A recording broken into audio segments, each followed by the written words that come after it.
crime always comes up when it comes to South Africa.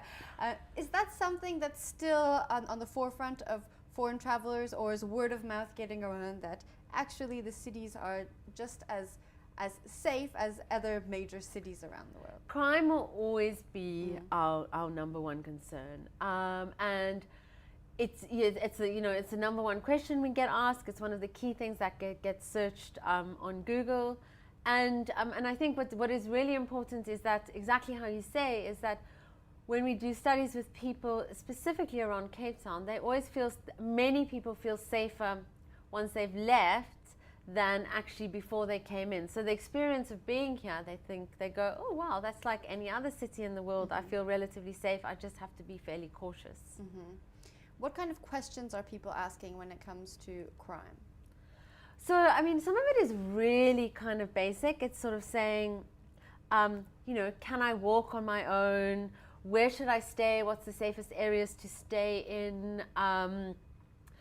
How do I, and like kind of quite basic things like, well, how do I get from the airport?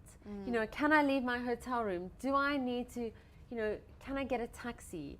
Do I need transfers, and how do I get from one place to the other? People also safety is also concerns around driving from one place to the other, and how safe is it for me to, get to drive while I get carjacked, those kind of questions. Now, moving into 2016, what can South Africa expect when it comes to tourism? We've already spoken about neighborhoods, people exploring different neighborhoods that they might not have explored before. What else can we expect? So, one of the biggest things that's driving tourism is millennials and the way that they're traveling. So, probably stuff that is increasingly mobile is really big, and sort of the way that people use mobile, booking on mobile apps. What you're also seeing is things like beacon technology, and what that does is, if you go to a city and you download an app, you can sort of say your preferences, and it can say to you where are places. So if I like restaurants that are a bit like that, it can say, just as you go past the restaurant, people like you who are like you like this restaurant, and actually if you go in now, he has a 20% discount. So it sort of sends push notifications to you based on where you are. What we're also seeing that's really interesting is different destinations that are opening up. With the US lifting sanctions on Iran, Iran is actually sort of being posed as one of the new big destinations. And then from a South African and an African point of view, one of the key things that's driving travel into Africa is digital or tech hubs. So we're seeing tech hubs that are popping up in Kenya, we're seeing tech hubs in Rwanda, we're seeing, Cape Town in terms of Silicon Cape. And what's that's driving is actually people going to those cities from a business point of view, seeing them quite differently, and then also based on that, facilitating travel as it's, people are starting to perceive the destinations as slightly different. Now, you brought up Iran. Is Iran maybe a destination that South Africans can visit in the near future or should consider visiting? Listen, I think it's definitely, on the fringes of global, where people are going, globally.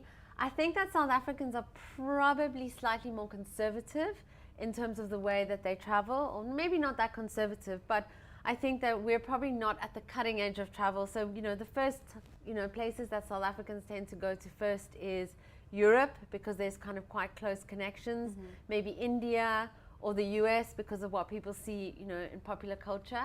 I think Iran is opening up for probably a relatively ambitious or very experienced traveler.